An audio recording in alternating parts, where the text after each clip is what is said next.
Welcome back sa aking channel, ang Nature's Best PH.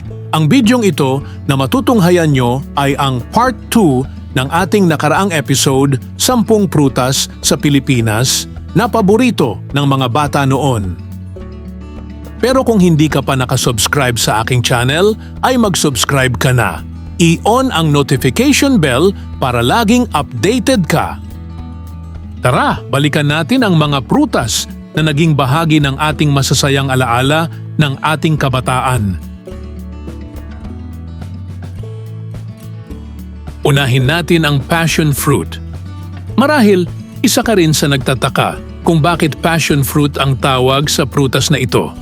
Ang pangalan ng prutas ay mula sa mga Spanish missionaries na ginamit ang itsura ng bulaklak nito para i-symbolize ang paghihirap ni Kristo. Ayon sa kanila, ang mala corona na makikita sa bulaklak ay simbolo ng koronang tinik ni Jesus. Ang 5 stamens ay ang 5 sugat at ang 3 styles ay ang 3 pako na ginamit kay Jesus. Makinis na hugis bilog ang prutas nito at sa loob ay punong-puno ng maliliit at makatas na mga buto. Matamis ang lasa nito na gustong-gusto ng maraming batang Pilipino. Ito naman ay ang rambutan. May malabuhok na makapalang balat, pero madaling buksan dahil malambot lang ito. Iyan ang unang mapapansin mo sa rambutan. Sa loob ay may makintab na puting laman na matamis, makatas, at bahagyang kahawig ng lasa ng lychee. Karaniwan itong tumutubo sa mga tropikal na lugar tulad ng Pilipinas at paborito ng mga bata hanggang ngayon. Hindi lang basta masarap, mayaman din ito sa vitamina C na tumutulong sa pagpapalakas ng katawan. Sa simpleng itsura nito, ang rambutan ay isang prutas na hindi mo dapat maliitin dahil sa bawat bukas mo nito, siguradong sulit ang tamis na hahanap-hanapin mo. Sumunod ay ang avocado. Hindi pwedeng mawala ang avocado sa listahang ito. Kilala ang prutas na ito sa malambot, creamy at kakaibang lasa nito. Idagdag mo pa ang katangian nito na pag biniyak mo ang prutas ay makikita mo agad ang malaking buto nito sa gitna. Iyan ang agad mong mapapansin sa avocado. Hindi ito kasing tamis ng ibang prutas, pero kapag hinaluan ng gatas at asukal, nagiging isa ito sa pinakapaboritong dessert ng maraming Pilipino. Sa loob nito ay makapal na laman na puno ng healthy fats na mabuti sa puso. Kahit simple lang kainin, inihiwa at sinasandok, busog ka na agad. Ito naman ang siniguelas. Ito ay isang maliit na prutas na karaniwang hinog tuwing tag-init. Maliit, makinis, at habang nahihinog, nagbabago ang kulay nito mula berde hanggang pula. Maasim ito sa unang kagat, pero habang tumatagal ay malalasahan mo rin ang tamis nito. May iisang matigas na buto ito sa gitna, kaya hindi ka basta makakain ng mabilis. Kailangan mo siyang namnamin. Hindi siya yung pinakasikat na prutas. Hindi masyadong binibenta sa malalaking market dahil seasonal at madaling masira. Pero kapag dumating na ang panahon ng pamumunga nito, ay parang may kakaibang nostalgia.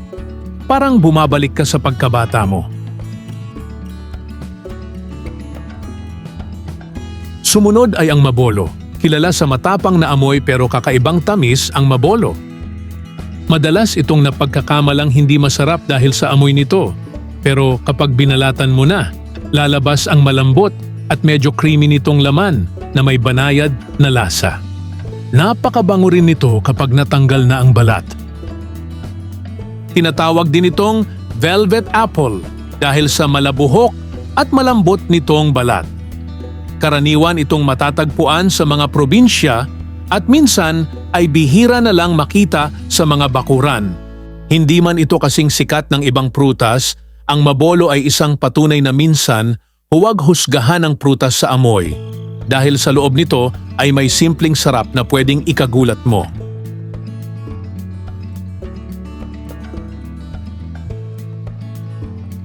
Eto naman ang papaya.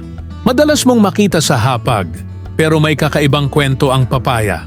Simpleng prutas, kulay kahel, at kadalasang hinahalo lang sa almusal o dessert.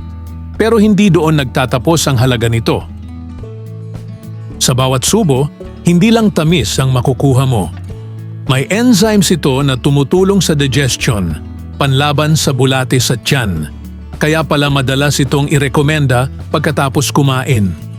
Malambot, makatas, at madaling kainin, kahit bata o matanda, pwedeng-pwede nito.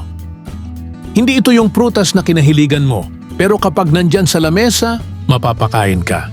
Iyan ang papaya. Sumunod ay ang tiyesa. Hindi lahat ng prutas mukhang masarap, at isa doon ang tiyesa. Kulay dilaw, parang itlog ang loob, at kapag hinawakan mo medyo tuyo, parang kakaiba. Pero huwag kang magpadala sa itsura. Sa unang tikim, mapapansin mo agad, parang mangga pero matamis, hindi maasim, creamy, at halos parang dessert na hindi niluto. Hindi ito yung prutas na makatas. Ito yung prutas na parang kinakain mo ng dahan-dahan. Sinusulit bawat subo. Nakakaumay ito, gayon paman, may mga bata pa rin na gustong-gusto ang prutas na ito. Sumunod ay ang atis na tinatawag ding sugar apple, isang tropikal na prutas na karaniwang tumutubo sa Pilipinas. May berdeng balat ito na parang mga kaliskis at sa loob ay may kulay puting laman, malambot at matamis ito. Kilala ito sa maraming itim na buto na hindi dapat nguyain o kainin dahil may natural toxins. Mayaman ang atis sa fiber at vitamin C, kaya nakakatulong sa digestion at immune system. Madalas itong kainin ng sariwa, hinahati at dahan-dahang kinakain ang laman sa pagitan ng mga buto. Sumunod naman ay ang kakao. Siyempre, hindi pwedeng hindi kasama ang kakao sa mga prutas na naging paborito ng mga bata. Bago pa man iproseso ang kakao bilang tsokolate o tableya, ang mga hinog na kakao ay may matamis na mga buto. Pwede itong sipsipin, ngunit huwag lamang kakainin ang mga buto. Dahil ang mga buto nito ay mapait, ngunit ito ang ginagawang tableya at tsokolate kapag dumaan sa tamang proseso na mas lalong nagiging paborito ng mas maraming tao. Panghuli ay ang hagis. Kung isa kang Bicolano o nakarating na sa Bicol, pamilyar ka na sa prutas na ito. Isang maasim na prutas na kahawig ng cherry. Tuwing bakasyon, ang panahon ng pamumunga nito na tamang-tama para sa mga bata. Paborito nila itong kainin na isinasawsaw pa sa asin o kaya ay asukal upang mabawasan ang asim nito at maging balanse ang lasa. Ang pangalan ng prutas na hagis ay nangangahulugang itapon o ibato.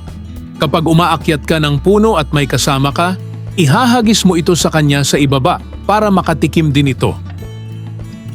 Ang hagis o Philippine cherry ay tinatawag din lubeg sa ilang lugar gaya ng Cagayan at Apayao. Ang hagis o Philippine cherry ay tinatawag din sa ilang lugar na lubeg gaya ng Cagayan at Apayao. At yan ang ilan sa mga prutas na puno ng kwento at masasayang karanasan ng bawat batang Pilipino noon. Di lang ito basta prutas, kundi bahagi din ng ating kabataan noon. Kung nagustuhan mo ang bidyong ito, subscribe na at i-click ang notification bell para sa iba pang mga video.